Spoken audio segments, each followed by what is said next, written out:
Does the soul take shelter in the heart, its pulse a comforting and primeval rhythm?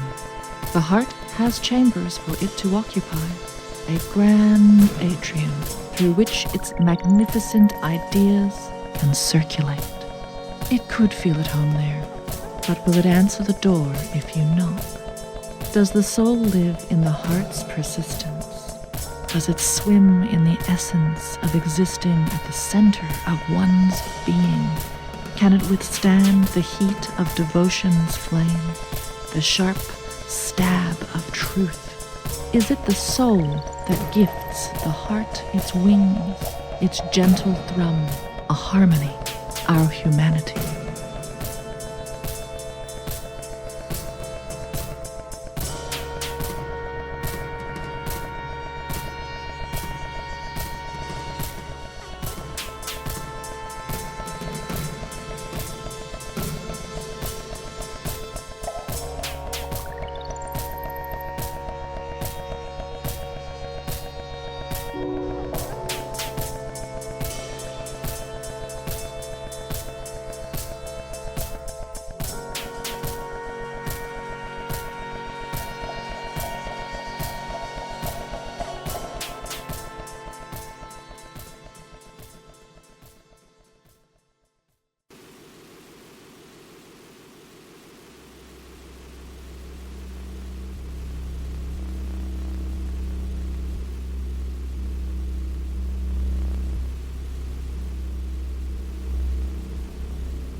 Does the soul haunt the structure of the brain, wandering its maze-like halls, searching for consciousness?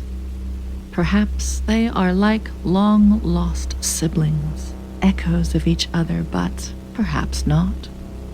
Like reason and intelligence, the soul and consciousness might be more like neighbors, each who annoy the other, but not enough to move. The mercurial mind slips many ghosts through its passageways, but are any of those specters the soul? Can it withstand the brain's velocity, the speed of thought, the twisting arc of ethics lost or found or redefined? Is it the soul that gifts the brain its crown, a volatile container for all that we may learn and all that we think we know?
Does the soul live in what we can touch, what we can hold in our hands, the real, the tangible, the solid? Does the soul have, or need, the sharp edge of atoms congregating together to build the core and the shell of the body? The soul might exist in the chain reactions of chemistry, the rising tide of light and heat, but what about the inanimate? Does a tree have a soul? How about a wooden chair? What about firewood? Can the soul withstand the devastation of a nucleus uncoupling, or the ego death when nuclei fuse together, an enveloping burning as bright as the universe? Is it possible to imagine the soul suspended in an edgeless now-ever? Is it the soul that builds the shell of reality? And is reality even real?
Does the soul live in the journey, the path we have traveled, the pilgrimage unfurling beyond us?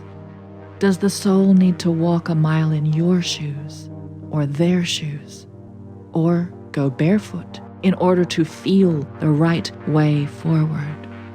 The soul might exist in the mapping of one's direction, or the concealing of one's tracks.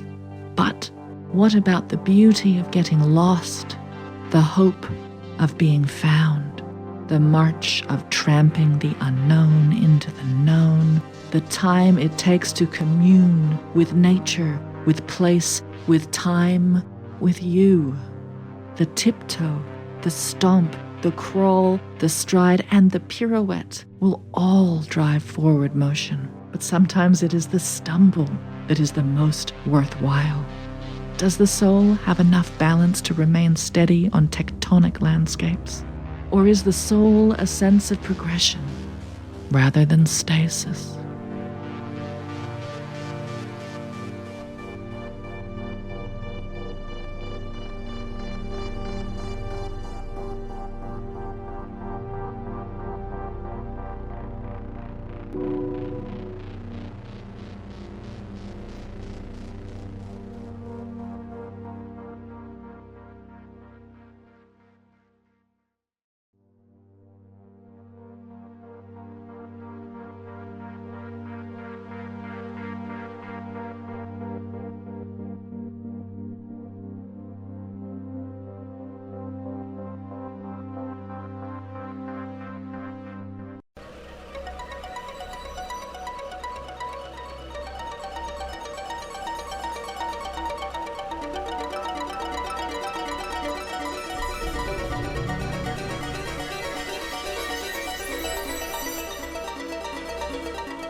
Does the soul live in the eye, what we have seen, how we have seen it? Does it matter how many we have, or which ones are looking?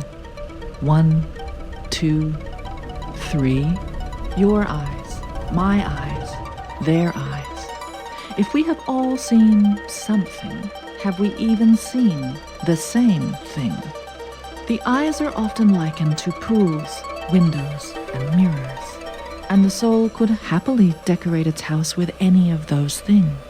But the comparisons are based on reflections, both clear and unclear, which assume that there is one thing genuine and another a simulacrum.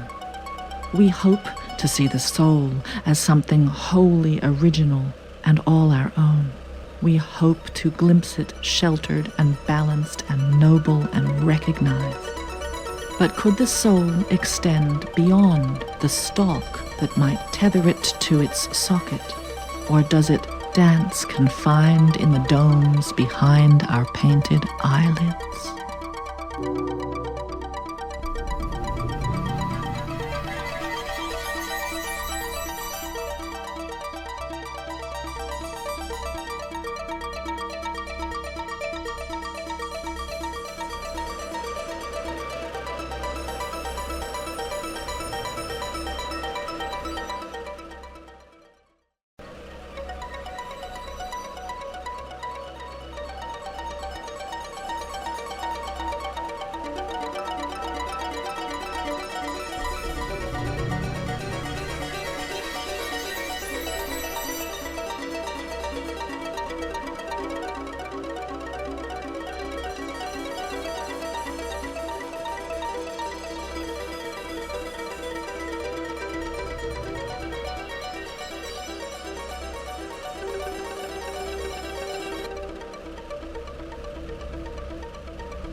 Does the soul live in what we feel, the state we're in, our agonies and our ecstasies? Does it take up residence in the things we have learned, the books we have read or written, the wisdoms shared or squandered? The portrait of our emotional landscape can be painted with words, watercolors, clay, pixels, light, chemicals, scales, data, whatever. The incredible thing is that thought need not be trapped in the cells of a body, that a fact can transcend time, that a kernel of inspiration can jump like a spark between generations. It is impossible, from one vantage point, to articulate all the all and all the emptiness. There are tears at both joy and sadness, sobs at both bliss and grief. One can weep with euphoria and desperation, sometimes even at the same time. Does the soul hang its coat next to the bookshelf and lift its umbrella against an indoor deluge? Or does it giggle from within the tomes of our collective unconscious and love long walks in the rain?